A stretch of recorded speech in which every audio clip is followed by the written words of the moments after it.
말씀을 전가하잖아요. 전가하는데 그 설교입니다. 메시지입니다. 메시지가 자기 이야기를 하면 안 되죠.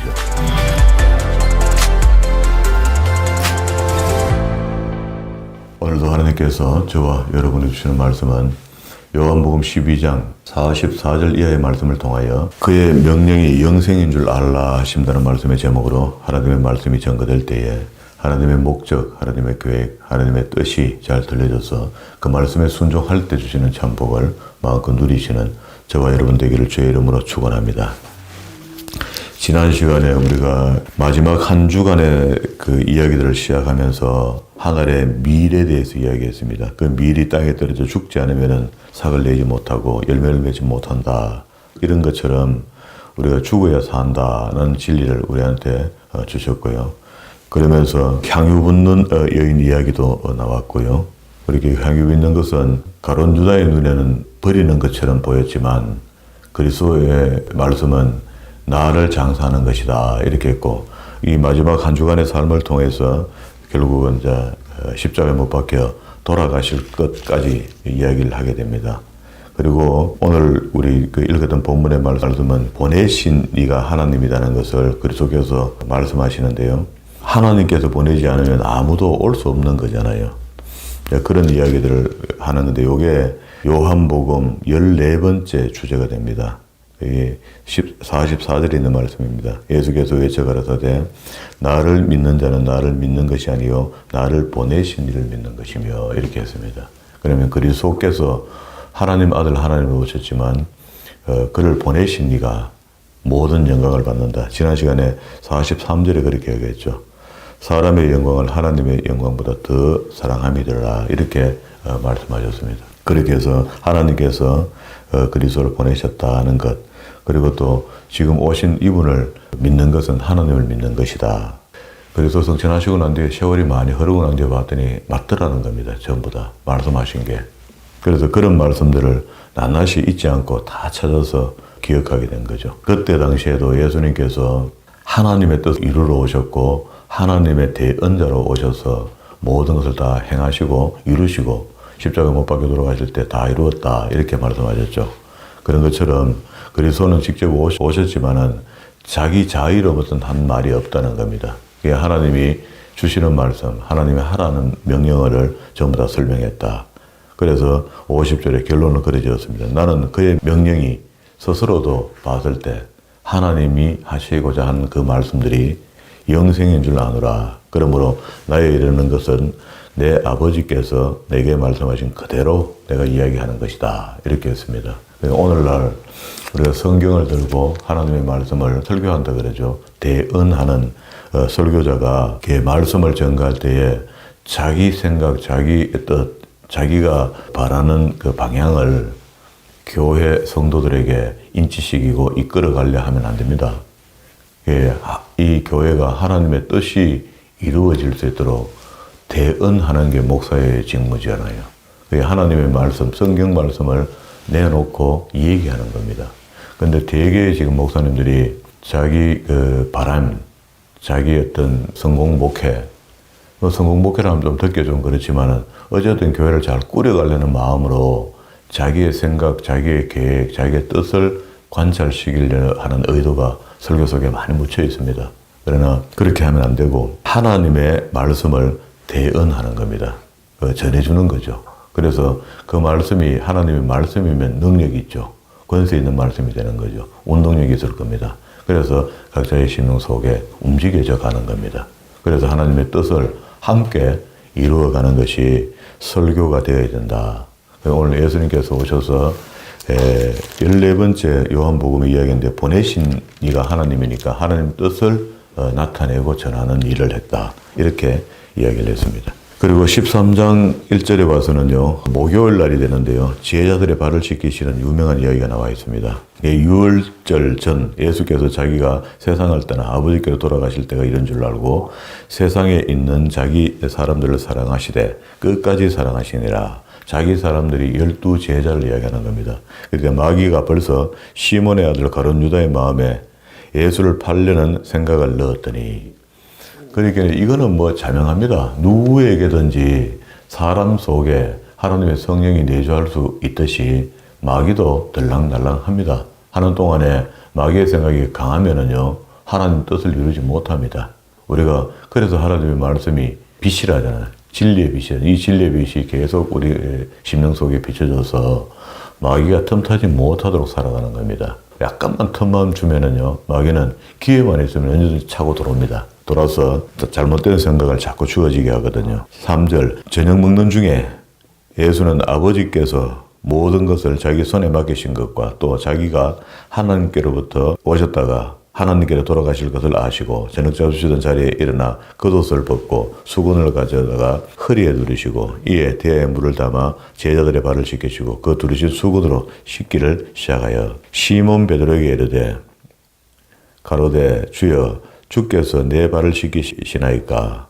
예수께서 대답하여 가라사대 나의 하는 것을 내가 이제는 알지 못하나 후에 되면 알리라. 이렇게 했습니다. 그러기는 나중에 베드로가 마지막 박석에 앉아 계시는 주님하고 눈이 마주치면서 주님께서 예언해 주신 대로 3번 주를 부인했잖아요. 부인하고 난 뒤에 전체를 생각해 보니까 주님이 하신 일이 다 옳고, 그게 주님이 발을 씻기신 것뿐만 아니고 우리의 어떤 교만한 마음까지 전부 다 씻기시지 않았는가. 그게 발만 씻기시려고 섬기러 왔다 이렇게 하셨겠나 말이죠. 주님께서 제자들에게 하신 일들이 오늘 우리 예수 믿는 사람들에게 다는 그렇게 물리적으로 할 수 없잖아요. 세월도 있고 사람 수가 있는데. 그런데도 대표성을 띠고 제자들의 발을 씻기신 것은 오늘도 주를 따르는 사람들의 발을 씻기시는 것이나 그들의 그 교만한 마음까지 우리가 그 예수를 믿고 산다는 중에 교만하지 않으면 그 주님과 아주 가까이 갈 수 있거든요. 우리 속에 교만한 마음을 사단이 자꾸 불어넣어 주니까 하나님과 멀리 떨어져 있게 된다고. 그 후에는 알리라 이렇게 했습니다. 그때 8절에 베드로가 가로되 내 발을 씻기지 못하시리다 이렇게 이야기하니까 예수님께서 대답하시되 내가 너를 씻지 아니하면 내가 나와 상관이 없다. 내 손으로 직접 네 발을 닦아주고 씻어주는 것 이거 외에도 그 교만한 마음까지 내가 다 씻어줄 테니까 돼 이렇게 하는데 안 씻으려고 하면은 계속 교만이 살겠다는 거잖아요. 겉으로 보았을 때는 발을 씻는 것 같은데 그런 게 아니다, 그지? 시몬 베드로가 가로되 주여 내 발뿐만 아니라 손과 머리도 씻겨주옵소서. 그렇게 반사적으로 또 더 씻어내라 이렇게 얘기하니까 그게 주님께서 말씀하시기를 이미 모욕한 자는 그게 말씀에 진리의 말씀이 들어오고 구원함을 입은 사람들 이런 사람들은 그 발만 씻으면 된다. 우리 모욕한 사람이 손만 씻으면 되죠. 이게 이제 여기는 이제 지역적으로 샌들을 신고 다니잖아요. 밖에서 돌아오면은 발을 씻겨주는 것을 굉장하게 칩니다. 손님 대접하는 것을 발 씻을 물을 주는 것을 좋게 취급하거든. 그런 중에 하나입니다. 발밖에 씻을 필요가 없느니라. 온 몸이 깨끗하니라. 너희가 깨끗하나 다는 아니다. 너희가 했고 12제자에게 이야기했고 12제자 속에 한 명이 깨끗하지 못하다 그렇게 이야기했죠. 그러면 이제 우리 속에 자꾸 마귀가 왔다 갔다 해서 우리가 이제 교회에 있으면서도 마귀의 짓을 하는 사람들이 있습니다. 마귀에게 소용받는 사람들이 있어요. 쓰임받는 사람이 있다고. 이 땅에 살면서 자기는 교회 생활 잘하고 예수 잘 믿고 사는 것 같은데 시시때때로 위기 때 딱 가면 마귀에게 쓰임받는 사람이 있어요. 그게 악한 도구로 쓰임받는 거죠. 그것도 일종의 누가 그게 있어야지 또 다른 사람이 그걸 통해서 훈련도 되고 하거든요. 그게 염소와 양의 사이에서 생겨날 일인데 어쩔 수 없는 겁니다. 이는 자기를 팔자가 누구인지 아심이라. 그러므로 다는 깨끗이 아니하다. 이렇게 말씀하신 겁니다. 그러니까 한 명이 한게 늘 마귀가 들락날락하고 있다. 그리고 12절에는요. 이게 요한복음 15가지 주제가 있다 그랬는데 주와 선생되는 것을 이야기합니다. 14절에 그렇게 얘기하죠. 내가 주와 또는 선생이 되어 너희 발을 씻었으니 너희도 서로 발을 씻기는 것이 옳으니라. 이 말은 다시 이어가면 서로 섬겨라 그런 말이죠. 섬겨주라. 섬김 받는 사람이 만족이 있어야 된다 해야 되겠나.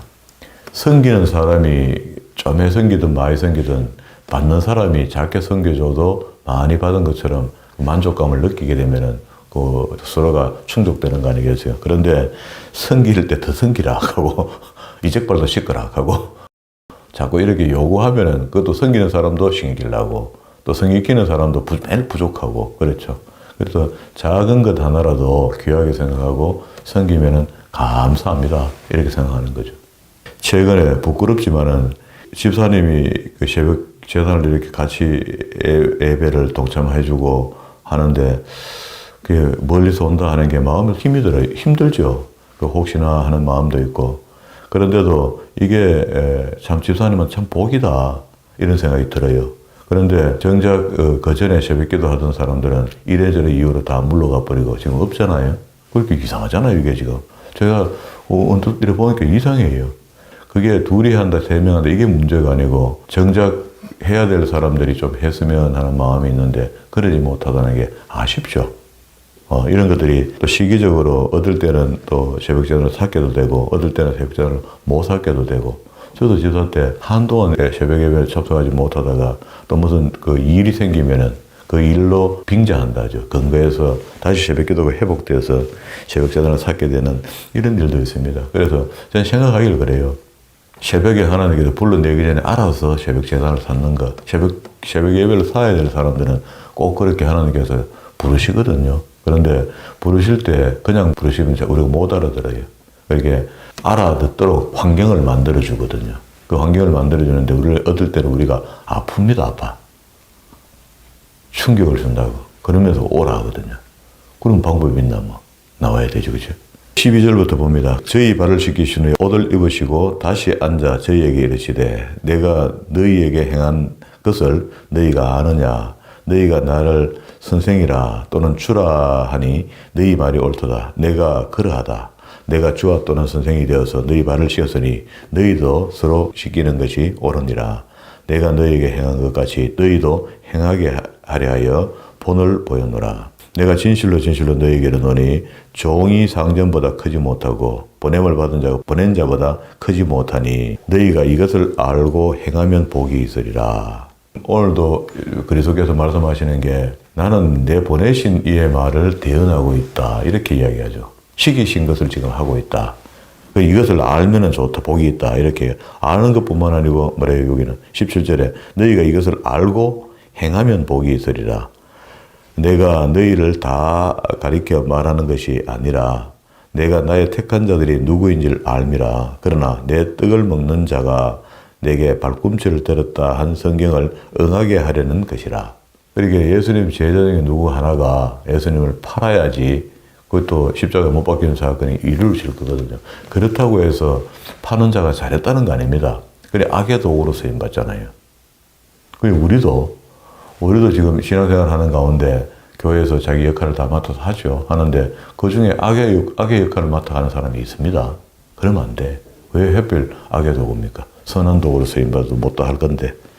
이 말씀은 10편 41편 9절에 있는 말씀을 인용해서 이야기했습니다.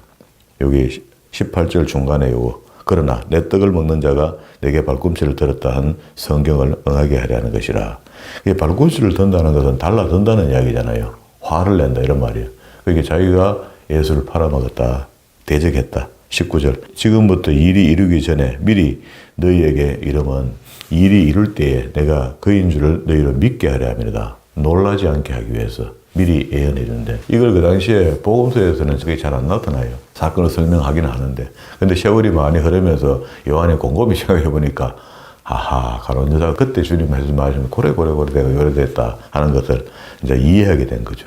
20절. 내가 진실로 너에게 이르노니 나의 보낸 자를 영접하는 자는 나를 영접하는 것이요 나를 영접하는 자는 나를 보내신 이를 영접하는 것이라. 진리입니다. 그죠? 이게 하나님이 하신 일에 대해서 모든 영광 하나님께 돌리는 그런 그 그리스도의 모습이 이런 모습에서 나오는 거거든요. 자, 그리고 이제 21절부터 쭉 내려가는 이야기는요. 가론 유다가 이제 배신할 것을 직접 대놓고 또 이야기해 줍니다. 예수님께서 이 말씀하시고 심령에 민망하여 정가에 가라사대 내가 진실로 너희에게 이르노니 너희 중에 하나가 나를 팔리라 하시니 참 그 12제자를 3년을 가리켰잖아요. 지금 며칠 안 남았는데 마지막 이제 하나님 뜻을 이루는 시간이. 그런데 당신이 가리킨 제자 중에 어찌 배웠는지 사단의 괴수로 쓰임받는 유다가 있다는 게 이야기를 안 할 수 없어 또 해줘야 되는데 민망하다는 겁니다. 참네 참. 그 주님도 그 12제자가 다 튼실하게 자랐는 줄 알았더니 같은 말씀을 묻고도 같은 자리에서 자랐는데도 외길로 가는 사람이 있고 바르게 가는 사람이 있다 이 말입니다. 왜 하물며 지금 시대에 교회에서 성경을 열심히 가르쳤는데 다 충성되이 의리를 지키고 믿음을 지키는 그런 사람만 있으면 재미없죠. 이게 돌출이 생기고 이리저리 이상한 이야기를 하는 사람들이 나와요. 정상이죠. 그렇게 위로를 받습니다. 제자들이 서로 보면 네게 대하여 말씀하시는지 의심하더라. 예수께서 제자 중에 하나 곧 그의 사랑하시는 자가 예수의 품에 의자에 누웠는지라. 이게 누구나 하면요. 그의 사랑하시는 자, 예수의 품에 누워있는 사람이 있어요. 발베개를 하고 있단 말이야.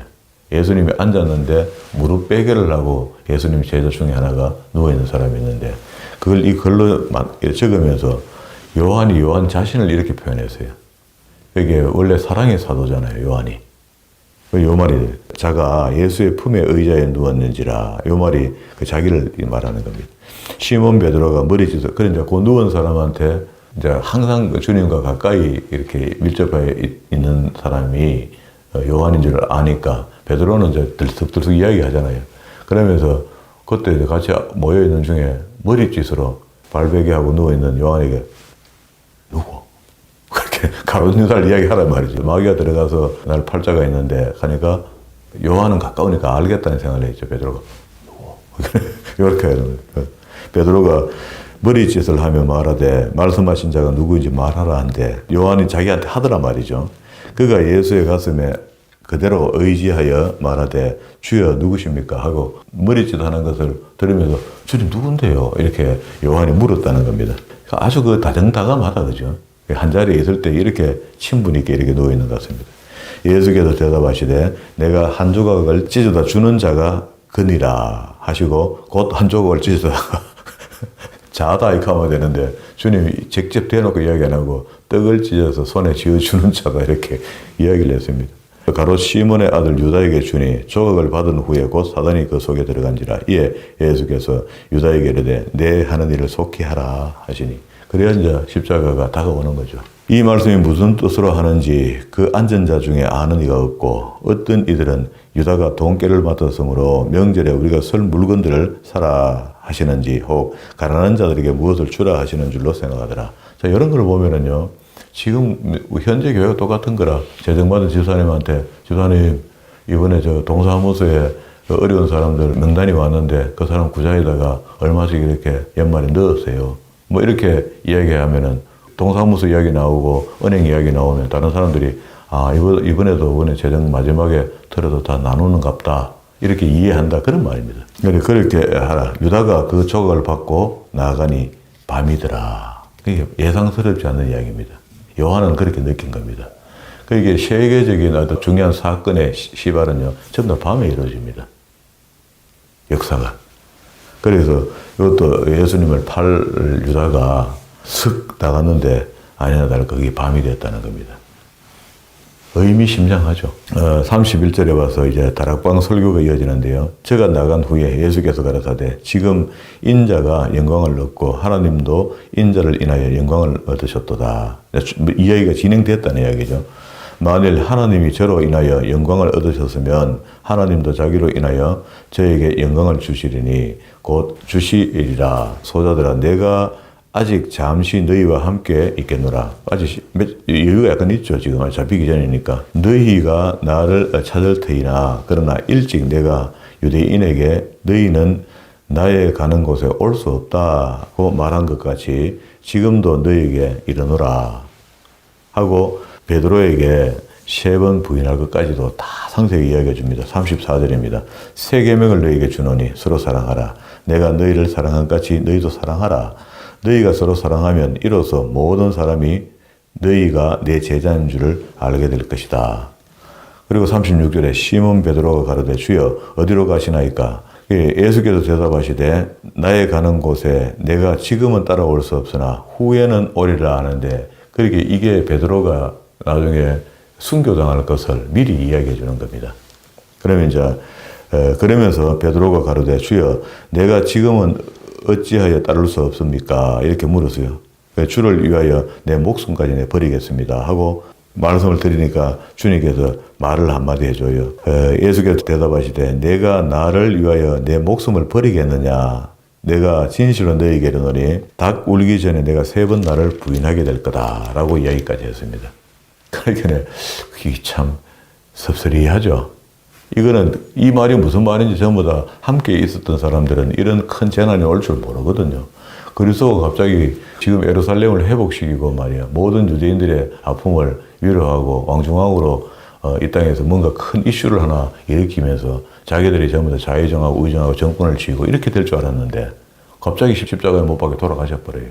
근데 그런 일은 상상도 못 하는 일입니다. 지금 사실은 죽어야 살리 가면 사생결판으로 무슨 일을 이루실 모양이다 이렇게 생각하고요. 제자들은 다 그랬어요. 그래서 이 마지막 이야기들을 주님께서 하실 때마다 그 따르던 무리 속에 그 요한의 어머니 같은 사람은 주님께 다짐 받습니다. 마지막 때에 우리 아들 챙겨주이소, 자의정 우정 시켜주이소 이렇게 이야기해요. 나도 헌금도 꽤 안 했습니까? 이런 표현을 합니다. 그러니까 주님 답답죠. 끝까지 모릅니다. 모르는 상태에서 우리는 너무 유명한 이야기가 복음서에 나오는 이야기이기 때문에 주님의 아주 결정적인 일들을 우리는 다 기억하고 있잖아요. 읽어서. 그런데 그때 사람들은 전혀 모르는 일이 다가오고 있습니다. 지금. 다가오고 있기 때문에 여기서 이런 뜬금없는 상황이 계속 연출되는 겁니다. 그러니까 주님으로서는 굉장히 서운하죠. 이것들이 3년을 나를 따라다니면서 하나님의 뜻을 이렇게 모르나. 그렇지만 그 주님은 하나님의 뜻을 다 이루어 드려야 되거든요. 자, 이렇게 이제 주님은 오셔서 전적으로 하나님의 뜻을 이루는데 자기를 다 쓴 거거든요. 자기 시간을. 그런 것처럼 오늘 우리가 예수를 믿는 자에게 하나님의 말씀을 전가하잖아요. 전가하는데 그 설교입니다. 메시지입니다. 메시지가 자기 이야기를 하면 안 되죠. 하나님의 말씀을 전가해야 됩니다. 그래야지 전가하는 사람의 내주하는 영혼도 기뻐하고 또 그 말씀이 선포되어서 임할 때에 세중 속에 들어있는 성도들의 심령 속에 내주하는 영도 기뻐합니다. 근데 이게 설교가 돼야 되는데 아이고 우리 목사님은 너무 딱딱하게 말씀만 이야기해. 이렇게 해도 안 돼. 듣는 귀가 있어야 됩니다. 이해력이 있어야 되는 거라. 목사님이 설교하는데 성경 이야기하면 되지 딴 거 이야기 뭘 합니까? 그러나 이 말씀이 운동력이 있다는 것을 우리가 이해하지 않습니까? 그래서 하나님의 말씀이 잘 주어지면 그 말씀을 듣는 쪽에서 그 말씀이 작용하는 작용. 운동력이 움직여서 지혜의 말씀으로 바꿔주는 겁니다. 내가 필요할 때마다 어려운 일 생길 때마다 그 말씀이 능력과 지혜의 말씀으로 내게 임하여진다. 그런 이야기거든요. 그 설교 듣는 귀와 설교하는 사람의 의도고 이런 것들이 잘 맞아 들어가야 되는 거죠. 근데 오늘 이야기는 그렇게 이야기합니다. 주님께서 12장 50절에 이야기합니다. 나는 그의 명령을 영생인 줄 아노라. 그러므로 나의 이르는 것은 내 아버지께서 내게 말씀하신 것을 그대로 이룬다. 이렇게 이야기해요. 그렇죠? 그래서 저도 이걸 따르는 거죠. 제가 평소에는 뭐 이렇게 이걸 따릅니다. 이렇게 말은 안 해도 결국은 성경에 있는 이야기를 많이 하려고 애를 쓰는 거죠. 가급적 간증 같은 거 덜 하고 중간에 뭐 세상의 뉴스나 이런 것들을 이야기를 덜 하려야죠. 그래서 한 번씩 제가 설교하다가 그런 이슈가 있어서 그 이야기를 한 3분이나 1분이나 이렇게 이야기를 하면은요. 제 스스로 그것도 굉장히 마음이 불편해져요. 제 스스로 불편한 게 제 속에는 성령께서 불편함을 느끼게 만들겠죠. 그래서 잘 안 합니다, 저는. 가능하면은 성경에 있는 이야기 하고 조금 따분하고 지겨운 것 같아도 그렇게 이야기하고 지나가는 겁니다. 그러니까 오늘 이 말씀이 그런 마음을 뒷받침해 주는 거죠. 하나님의 뜻을 성경을 통하여 찾아서 하나님의 계획, 하나님의 목적, 하나님의 뜻을 전하는 것이 목회자의 일이다. 그런데 반대로 성도는 또 하나님의 설교 들을 때 딴 거 들으려 하면 안 되고 하나님의 뜻과 하나님의 계획과 하나님의 목적이 무엇인가 오늘 주어지는 말씀 속에 그것을 각자의 심령 속에 각자의 입장과 환경과 조건에 따라서 다르게 듣게 해요. 다르게 듣기 때문에 역사하는 말씀이 되는 거죠. 근데 오늘도 이 새벽도 우리 모두 각인에게 하나님께 주시는 역사하시는 말씀이 있어서 하나님의 계획, 하나님의 목적, 하나님의 뜻이 잘 느껴져서 그 말씀이 듣는 것뿐만 아니고 그 말씀의 뜻을 행하며 살아갈 때에 하나님께 주시는 복을 마음껏 누리시는 저와 여러분 되기를 주의 이름으로 축원합니다.